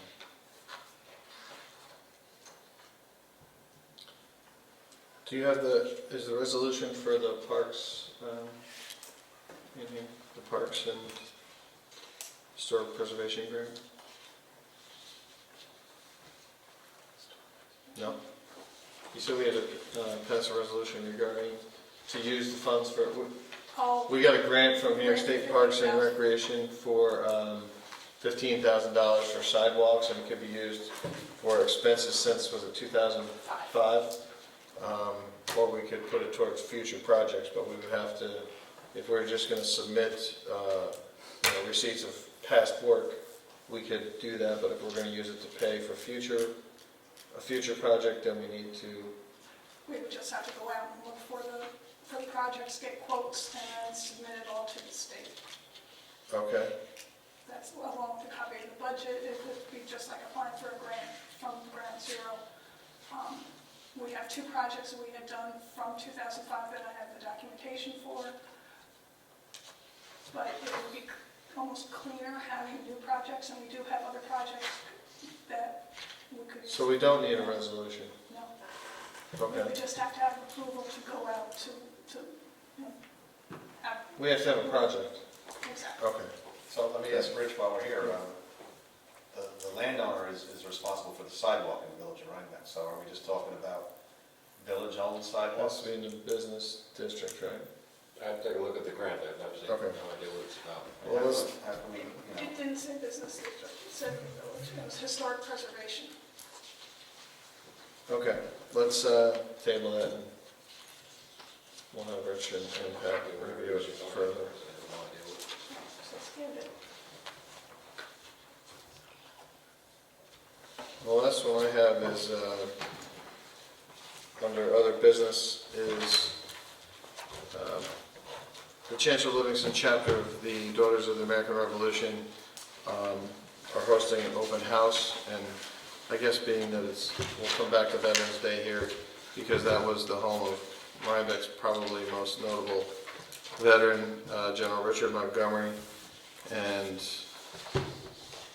he resided in that house in 1775 when he was the commander of the Northern Forces. When he was killed in an attempt to capture the city of Quebec from the British. The house was originally located on Old Post Road or Montgomery Street, and it was moved in 1867 to its current site at 77 Livingston Street. So the home was built in 1750. It is the oldest home in the village of Rhinebeck, and this Sunday will be the first time in 25 years that it will be open to, the full first floor will be open to the public. So Sunday, 1 to 4, 77 Livingston Street, and it's free. did you know that Richard Montgomery built the Grasmere for Janet Livingston, his wife? And he never lived there because it wasn't finished. And then she left, went to 1802 to Claremont. Montgomery Place. And we need to get our restriction. Did Janet have it built for him? Yes. Yeah. Yes. And he didn't get to He go didn't there. go. Yeah.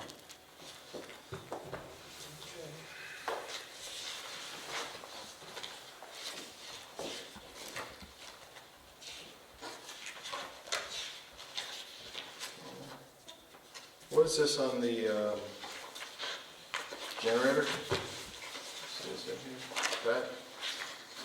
Is that something we need to know? That was given to me to have your approval, I think, because of the expense.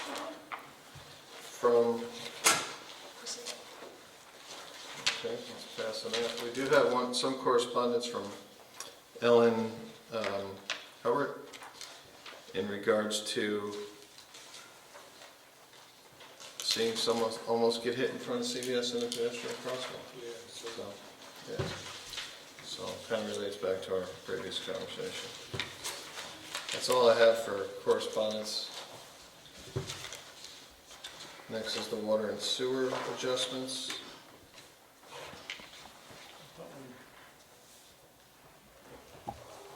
we go first. We had 10 finals and 8 new owners. We had 5 instances of payments applied, 4 instances applied to wrong accounts, and we removed 1 collection fee because the check was not deposited in time, and we had 1 item where the meter change out was not caught in the computer at the right time. So these are all the adjustments for the water department.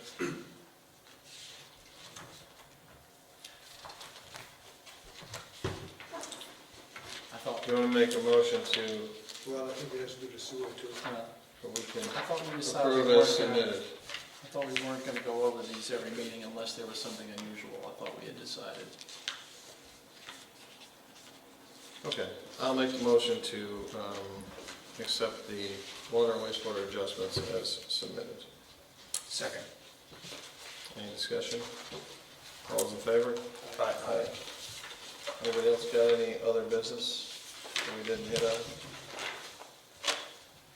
No? Anybody out there have anything? Ed? What's that? The minutes. Approve the minutes. What's the date on?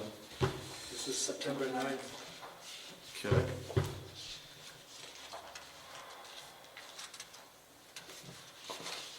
Number 12. What's that? Number 12. Oh, yeah, hang on. I'll make a motion to approve the minutes as submitted. Second. That would be for September 9th. Any discussion on that? All those in favor? Aye. Nothing else? Did we want to mention the town of Rhinebeck public hearing they're having? We got a notice here on November 17th, Monday, the town is holding a public hearing on applications from the Dutchess County Agricultural Society for a wetlands permit. So I guess we've been Notified? notified. Good for people to know. Okay. Nothing else on other business, so I'll make, did I hear something? Make a motion to go into executive session to discuss the employment history of an individual employee. Second. Any discussion? All those in favor? Aye. Aye.